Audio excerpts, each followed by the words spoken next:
मैं राजेश ठाकर साहब इस उस पे, क्योंकि एक समय ये कहा जाता था कि देश की तरक्की के लिए गठबंधन के अपने पक्ष और में कुछ बातें हैं कि कम से कम अंकुश लगा रहता है, निरंकुश नहीं होती है जो मेन पार्टी है, लेकिन उसके उसके विरोध में ये है कि भाई फिर हर एक आदमी लूटने पाटने लगता है, हर एक आदमी उसमें किसी के ऊपर कोई कंट्रोल नहीं रह जाता है, जो यूपीए 2 में देखा गया। इस दृष्टि से आज इतनी याद मोदी जी को एकदम से एनडीए की क्यों आ गई? जी बिल्कुल, आपने जो एनडीए का 2014 से पहले का और बाद का दोनों का जो है लगभग इतिहास जो है यहाँ पर दर्शा दिया। लेकिन 2014 के बाद जब भारतीय जनता पार्टी के सर्वे सर्वा नरेंद्र मोदी हो गए, तो अब देखोगे कि जहां जहां भारतीय जनता पार्टी अपने आप को मजबूत कर लेती है, जहां जहां उनका जो जनाधार कम था, वो पार्टनर की वजह से वो जनाधार वहां पर मिल जाता है, सत्ता बनने के बाद वहां पर वो मजबूत हो जाती है, तो फिर अपने जो पार्टनर है उसको वो खा जाती है और खत्म करने की कोशिश करती है। ये पार्टी के भीतर भी नरेंद्र मोदी ने कहा, जब जब गुजरात के अंदर वो थे, तो गुजरात से भारतीय जनता पार्टी की फ्रंट लाइन पर आने के लिए यही काम उन्होंने किया था कि जो जो कदावर लोग थे उनको धीरे धीरे धीरे धीरे साइड लाइन करते गए, वो अपने आप को बड़ा करते गए और प्रधानमंत्री की कुर्सी तक पहुंचे। तो यही जो मानसिकता है, आपने जो शब्द यूज किया तो बिल्कुल प्रॉपर शब्द है कि यही जो मानसिकता है, वो मानसिकता अभी भारतीय जनता पार्टी वाले जो एनडीए है उसमें दिख रही है, जिसमें एक ही फॉर्मूला है कि सबका साथ अपना विकास। और जो उनके साथ जुड़ते हैं उनके लिए ये हो जाता है कि भाजपा का साथ अपना विनाश। आप शिवसेना को देख रहे हो किस प्रकार से, जितने भी बड़े, आज जेडीयू की बात कर लो या अकाली दल की बात करो या शिवसेना, जो बहुत बड़े पार्टनर थे उनके एनडीए के घटक में, बाकी जो आप गिना रहे हो वो तो जहां जरूरत है नॉर्थ ईस्ट की पार्टियां उनके साथ क्यों है, क्योंकि अभी उनका जो जनाधार है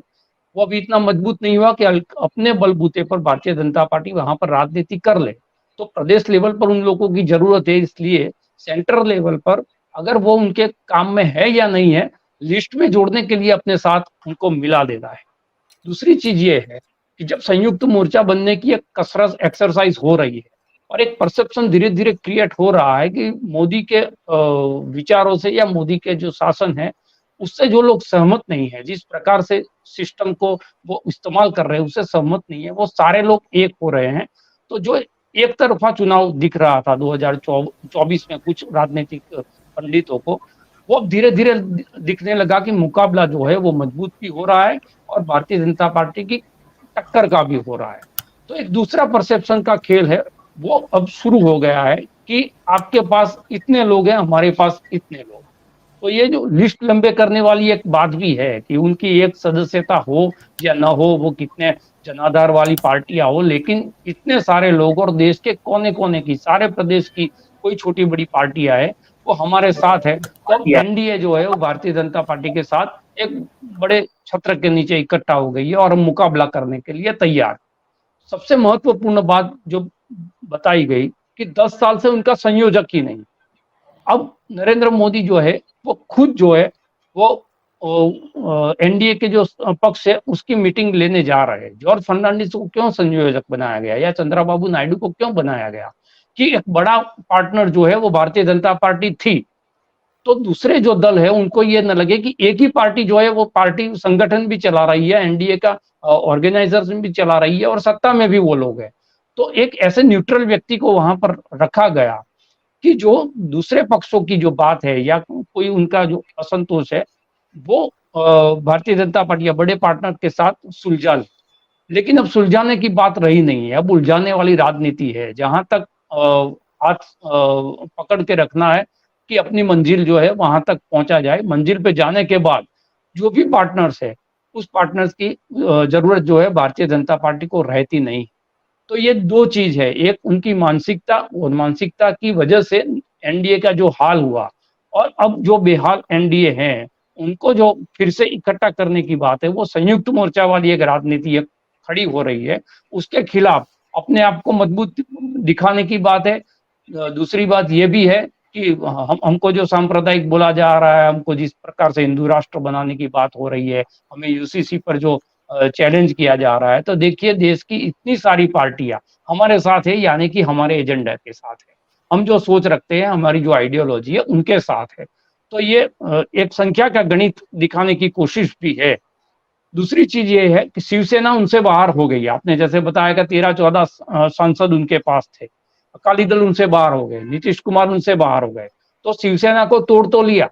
अब शिंदे के साथ गठबंधन हो जाएगा तो ये बताएंगे कि नहीं शिवसेना हमारे साथ है। जो एनसीपी एक बहुत बड़ा घटक था, उनको जो है वहां से तोड़ के वो लाए हैं, तो उनको लग रहा है कि नेता के जाने से, एक बात बहुत सही है कि नेता के जाने से जनाधार चला जाता है, ऐसा अमूमन होता नहीं। अगर ऐसा होता होता, शंकर सिंह वाघेला जब गुजरात से कांग्रेस के अंदर चले गए तो उनका जो 13% वोट था पूरा जो है कांग्रेस के साथ जाना चाहिए था और कांग्रेस की सरकार उस वक्त बननी चाहिए थी, लेकिन हुआ ऐसा नहीं। और जो है भारतीय जनता पार्टी, शंकर सिंह वाघेला जैसे इतने बड़े नेता इतने सारे एमएलए के साथ चले गए थे, उसके बाद भी सत्ता में जो है वो फिर से आ गई। तो ये सारी चीजें वो भारतीय जनता पार्टी समझ रही है। तो बिल्कुल 2024 का एक चित्र ऐसा खड़ा किया जा रहा है कि एक सेना के सामने हमारी सेना भारतीय जनता पार्टी तो मजबूत है ही, लेकिन और ऐसे पार्टी हमारे साथ है जो हमारी आइडियोलॉजी के साथ, हमारे एजेंडा के साथ, हमारे डेवलपमेंट की जो बातें चल रही है उनके साथ है। और हमारे साथ जो संख्या है वो संयुक्त मोर्चा जो बन रहा है, अभी तो बना नहीं है लेकिन जो बन रहा है उससे मजबूत है। ये एक परसेप्शन का खेल बिल्कुल है। और नरेंद्र मोदी अगर 0 सदस्य वाले, 1 सदस्य वाली इतनी पार्टियां था, यहाँ पर नाम दिया, उसको हमें भी नाम याद रखने में दिक्कत होती है। इतनी छोटी पार्टियों के साथ उस पार्टी की मीटिंग लेते हैं, उसका मतलब यह है कि 2024 का रास्ता उनको भी पता चल रहा है कि जितना आसान समझा जा रहा है उतना आसान है। आपको कभी ऐसा नहीं लगता है कि 17-18 को जो विपक्ष की एक मीटिंग हो रही है बेंगलोर में, ये थोड़ा उसका रिएक्शन भी है कि इधर से भी है कि मैंने हफ्ते बाद भी कुछ है कुछ दिखाने के लिए? राजेश ठाकर साहब, जो मैंने प्रश्न तो आपने सुन ही लिया।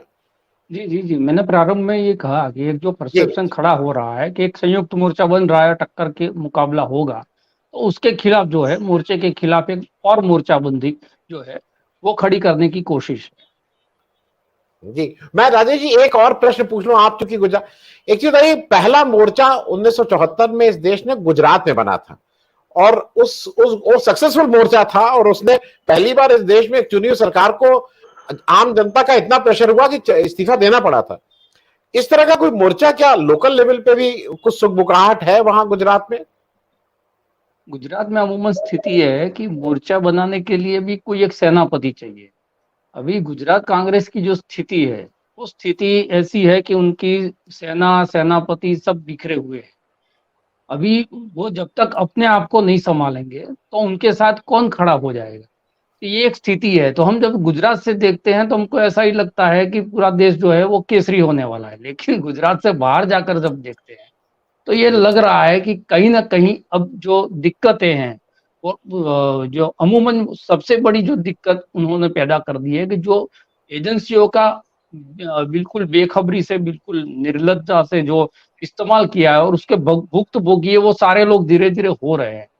तो सबको पता चल गया है कि अगर बचना है तो इकट्ठा होना पड़ेगा। और इसी तरह से यहाँ कोई दूसरी बड़ी पार्टी है नहीं। आम आदमी पार्टी ने ट्राई किया, विधानसभा के अंदर बहुत सारे वोट ले भी गए, लेकिन अभी उनके जो 5 चुने हुए लोग हैं उसमें भी ये बात चल रही है कि कितने लोग 2024 तक उनके साथ रहेंगे। तो अमूमन गुजरात के अंदर ये स्थिति है कि 2 पार्टी जो पॉलिटिक्स है जैसे पहले ही होता था वैसे होगा और जिम्बाब्वे और इंडिया के बीच का मैच जो है अमूमन रहेगा।